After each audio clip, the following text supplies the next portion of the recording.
Hello everyone, this is Philly.500 here, and welcome to another edition of Top 3, where I will talk about an offensive player, a defensive player, and a special teams player from a specific category. There are many players that have played for the Eagles that I had high expectations for, but ultimately, they didn't do anything. They stunk. Sometimes the Eagles moved up to pick a highly sought after player, or they thought it would be good to sign a pro caliber player that didn't end up performing as expected, and it ended in a truly embarrassing situation. In this video, I will be talking about my top 3 most disappointing Eagles that I expected a lot from, but they did absolutely nothing for the team. Before we begin, do you have an offensive or defensive special teams player that you thought was disappointing? If so, feel free to comment below. Okay, let's get into it. The offensive player that I feel like is the most disappointing player since I've been a fan was none other than offensive lineman Antone Davis, who played on the offensive line at the University of Tennessee and was an All-American football player. He looked like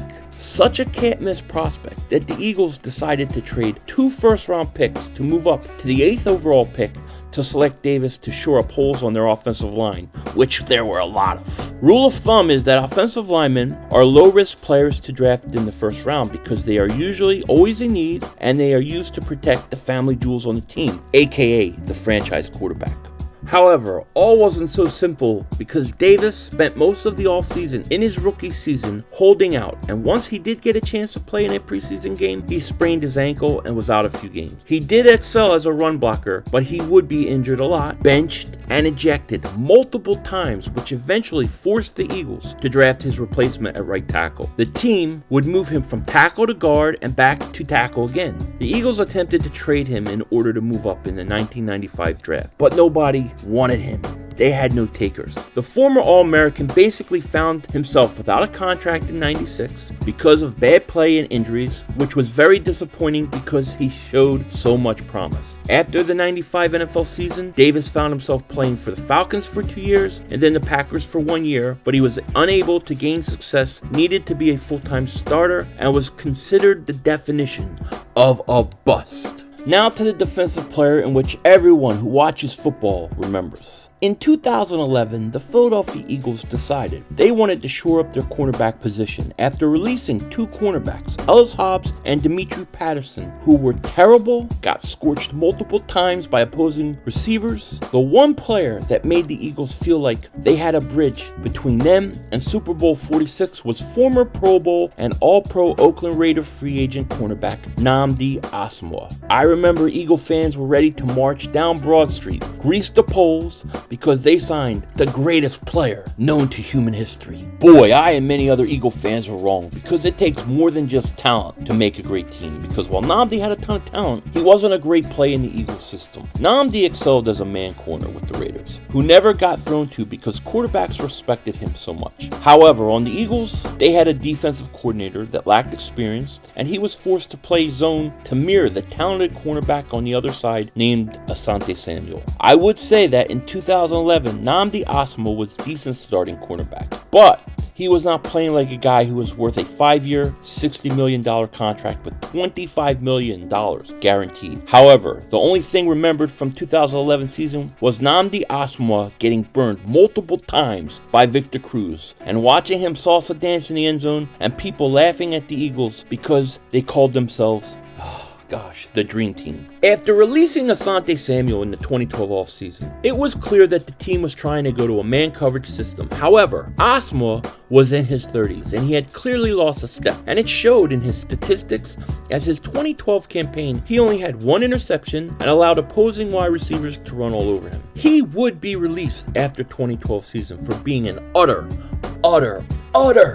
disappointment. And after he left, rumors came out that Nnamdi wasn't a team player. He ate meals in the car by himself. It was obvious that he had lost his confidence throughout his time with the Eagles and no longer was declared the greatest like he was in Oakland. I would say that out of all the free agents that the Eagles ever had signed, Nnamdi Asomugha was by far the biggest bust and one of the worst value players for the money that he received. Horrible. He went from being the top dog in Oakland to being a complete hot dog in Philly that got ridiculed everywhere he went. Nnamdi would end up getting signed by the 49ers, and he would be out of the league by the end of the 2013 season. Lucky for him, he has a wife that's an actress, who knew, and ended up starring in movies. However, if you ever say the name Nnamdi Asomugha around the Eagle fans, they will probably tell you about how much of a disappointment he was, and they would be right. Now, the special teams player I'm going to talk about is a much less known player than the other two. It happens to be a kick returner. His name, J.R. Reid. No, not the J.R. Reid that played for Georgia last season.